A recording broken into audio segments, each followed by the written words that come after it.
आऊज़ बिल्लाहि मिनश्शैतानिर्रजीम बिस्मिल्लाहिर्रहमानिर्रहीम। शुरू अल्लाह के नाम से जो बड़ा मेहरबान और नहायत रहम वाला है। उम्मीद आप लोग खैरियत से होंगे और इस वीडियो में इंजीनियर फैसल आपसे मुखातिब है।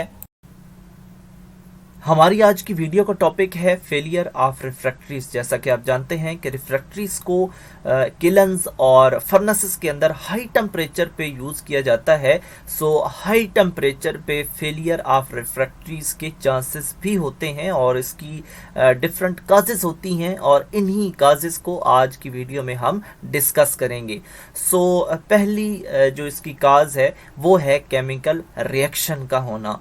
सो आपको पता है कि जो रॉ मटेरियल है वो फर्नेस के अंदर हाई टेम्परेचर पे मोल्टन फॉर्म में चला जाता है और अगर ये रिफ्रैक्टरी मटेरियल और वो मोल्टन मटेरियल आपस में रिएक्शन स्टार्ट कर दें तो वो उस रिफ्रैक्टरी के लिए अच्छा नहीं होगा, तो उसके अगेंस्ट वो फेलियर उसका हो सकता है और वो जो है अपना जो उसकी स्टेबिलिटी है वो डैमेज हो सकती है। According to second point, refractory material को फेलियर से बचाने के लिए जो केमिकली डिसिमिलर एनवायरनमेंट है वो नहीं होनी चाहिए। क्यों नहीं होनी चाहिए? क्योंकि अगर हम एसिड रिफ्रैक्टरी, आप जानते हैं कि रिफ्रैक्टरी की डिफरेंट टाइप्स हैं, एसिडिक हैं, बेसिक्स हैं और न्यूट्रल वगैरह हैं।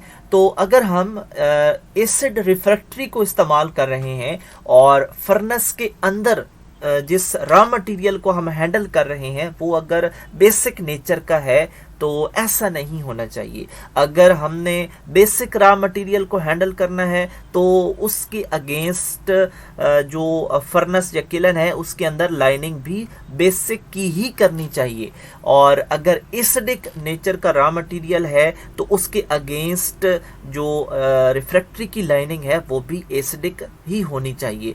तो कभी भी डिसिमिलर एनवायरनमेंट नहीं होनी चाहिए वरना वो रिएक्शन स्टार्ट कर देंगे। सो जो डिसिमिलर एनवायरनमेंट है ये उस फेलियर से बचने के लिए ज़रूरी है। अकॉर्डिंग टू थर्ड पॉइंट, अगर उस रिफ्रैक्टरी के जो रॉ मटेरियल है उसमें कोई इम्प्योरिटी वगैरह शामिल है तो वो अलग से उस मोल्टन मटेरियल के साथ कोई ना कोई रिएक्शन कर सकती है। सो इसकी वजह से भी रिफ्रैक्टरी डैमेज हो सकती है। अकॉर्डिंग टू फोर्थ पॉइंट, आपको पता है कि जो रिफ्रैक्टिव मटेरियल हैं वो पोरस होते हैं।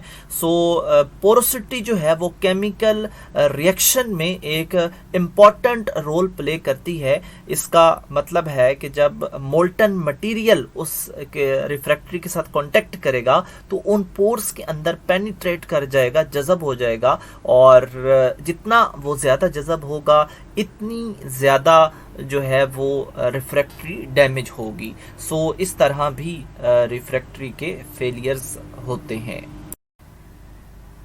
According to fifth point, deposition of carbon, ये भी एक रीज़न है रिफ्रैक्टरी के फेलियर की। सो ब्लास्ट फर्नेस के अंदर जो कार्बन मोनोऑक्साइड होती है उसमें से जो कार्बन है वो डिपॉजिट हो जाती है और इस डिपोजिशन की वजह से जो इंटरनल स्ट्रेस होती है वो डेवलप होती है, यानी उसके जो पोर्स होते हैं वो क्लोज होना शुरू होते हैं और आपको पता है कि पोरोसिटी जो है उसकी वजह से ही जो हीट है उसको रेजिस्ट किया जाता है और अगर पोर्स ही नहीं होंगे तो इसका मतलब है कि रिफ्रैक्टरी अपना प्रॉपर काम नहीं कर रही। सो इन डेपोजिशंस की वजह से, पोर्स के बंद होने की वजह से जो रिफ्रैक्टरी है वो प्रॉपर काम नहीं करेगी और नहीं करेगी तो वो डिसरप्शन की तरफ जाएगी, फेलियर की तरफ जाएगी।